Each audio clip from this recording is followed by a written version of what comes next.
of the two of us here, only one of us have been Time Magazine's Humanitarian of the Year. If you can virtually clap, big round of applause for Chef Jose Andres. Woo! And I cannot wait to give you a hack.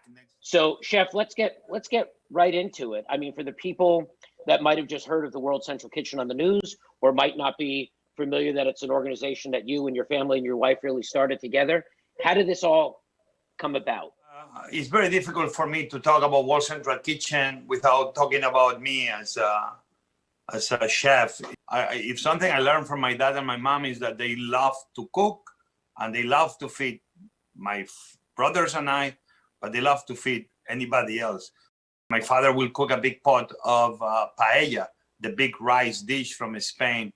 My father always told me that if more people were coming, was never a problem, because the way to solve that problem was only throwing more rice to the pan. I already spent 25 years working in a soup kitchen in DC, where I saw that a plate of food can give hope to people, making sure that we don't waste food, but more important, making sure we don't waste the lives of people.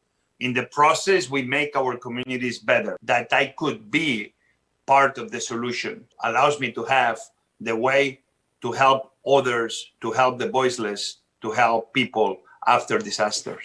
I love that you always say, if you are lost, share a plate of food with a stranger, right? It's that simple, and you'll find out who you are. What we need and what I believe is that we need shorter walls and longer tables. I do believe that the new American dream is that what must be good for you and your loved ones must be good for all. That the best way I can protect my three daughters is not by putting them behind three walls. Hey, I'm from Spain. We have a lot of castles. I know a thing or two about castles. Spain was the land of castles. Let me tell you, the people behind the walls of those castles, they didn't last long. I do believe that the best way we can all be doing is making sure that to provide safety for our own is to provide safety and hope for others. And that's what I'm learning. That a plate of food at a time can be showing the way, that a plate of food at a time can be the way forward, and that actually the plate of food is the only thing I know. Many people fed me in my life when I was alone in a foreign city. I've been an immigrant all my life, and you have a beautiful bridge behind you, Billy. I know that immigrants like me, and to a degree we are immigrants because we all born somewhere and we end somewhere else. I've been an immigrant all my life. The adaptability of what you and the World Central Kitchen has to do around the world. All of a sudden, you're a chef in your fancy restaurants. Next thing you know, you're talking about executing helicopters and boats and feeding people in Honduras. It is nothing short of amazing.